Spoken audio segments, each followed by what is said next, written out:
एक छोटे से गांव में होली के दिन की उत्साह और मस्ती थी। गांव के लड़के और लड़कियां सब एक साथ मिलकर इस पावन त्योहार का स्वागत कर रहे थे। भोलू हमारा प्रमुख किराएदार होली की धूमधाम में खो गया था। उसकी खास धरोहर थी रंग और धमाल की पूरी ताकत। लेकिन इस बार उसने अपनी बहन के बेटे सोनू को इस काम में अपना सहायक बना लिया था।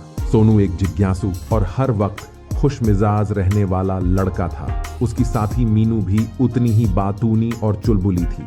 सोनू और मीनू की जोड़ी इस होली में कुछ कमाल करने वाली थी।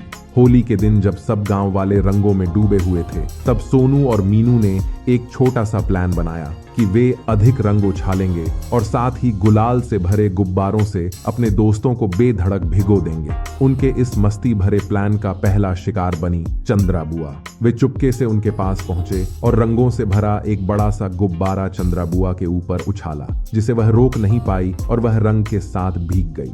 लेकिन चंद्रा बुआ ने बुरा मानने की बजाय मुस्कुराते हुए उन दोनों का स्वागत किया। फिर आया उनका दूसरा शिकार छोटू चाचा, जिन्हें भी उन दोनों ने चंद्रा बुआ की तरह ही चुपके से पीछे से रंग भरे गुब्बारे से भिगो दिया। और फिर छोटू चाचा गुस्से में उन दोनों सोनू और मीनू के पीछे भागे। लेकिन तब तक वो दोनों बहुत ही फुर्ती के साथ वहां से हंसते हुए गायब हो चुके थे। और अब बारी थी उनके तीसरे शिकार राधिका दीदी की, जिन्हें उन दोनों ने मस्ती करते हुए सामने से पिचकारी से भिगो दिया। और फिर राधिका दीदी ने मुस्कुराते हुए उन्हें एक प्यार वाली झपकी दी और फिर वह भी हंसते हुए अपने हाथ में रंग भरकर उन दोनों के पीछे पड़ गई। अब रंगों की इस भरमार में सोनू और मीनू को एक दूसरे के प्रति अपनी भावनाओं का एहसास हो रहा था। उनकी नजरें मिली और एक अजीब सी मुस्कान उनके चेहरे पर आ गई। तुम्हारे बिना ये होली अधूरी है मीनू, सोनू ने कहा। हाँ, और तुम्हारे बिना भी ये होली बेमानी सी लगती है, मीनू ने जवाब दिया। अब उनके बीच एक हास्यपूर्ण और प्यार भरी नजर मिली और फिर वे दोनों एक दूसरे से मुस्कुराते हुए गले मिले।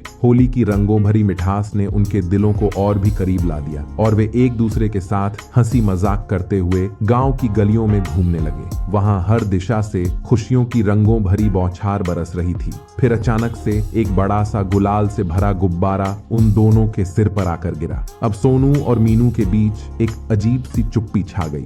अरे, ये किसने किया? मीनू ने थोड़ा चिढ़ते हुए सोनू से पूछा। मीनू, तुम मेरी तरफ ऐसे मत देखो, क्योंकि मैं तो खुद तुम्हारे साथ इस रंग भरे गुब्बारे से भीग चुका हूँ, सोनू ने मुस्कुराते हुए जवाब दिया। कि तभी उन दोनों के सामने भोलू और उसकी पत्नी नीता आकर खड़े हो जाते हैं, जिनकी आंखों में एक गुप्त हंसी लिपटी हुई थी। फिर भोलू ने हंसते हुए कहा, अरे बेटा, होली की मस्ती में रंगों के साथ अगर कोई छोटा सा बवाल हो जाए तो उसका बुरा नहीं मानना चाहिए। फिर मीनू ने हंसते हुए जवाब दिया, हाँ, लेकिन ये बवाल तो हमारे साथ ही हो गया। अब भोलू और उसकी पत्नी नीता ने उन्हें एक प्यार भरी झपकी दी और कहा, हमें पता है कि तुम दोनों की दोस्ती बहुत मजेदार और गहरी है और हम बस तुम्हारे साथ ही इन रंगों के मजेदार खेल में हिस्सा लेने आए हैं। और फिर भोलू और उसकी पत्नी नीता उन दोनों दोस्तों सोनू और मीनू को अपने साथ गांव में होली खेलने के लिए ले गए और अब सब गांव वाले एक साथ मिलकर होली की मस्ती में शामिल हो गए। इस प्रकार सोनू और मीनू की इस अद्भुत दोस्ती ने सभी गांव वालों को एक साथ मिलकर होली खेलने की एक नई मिसाल कायम की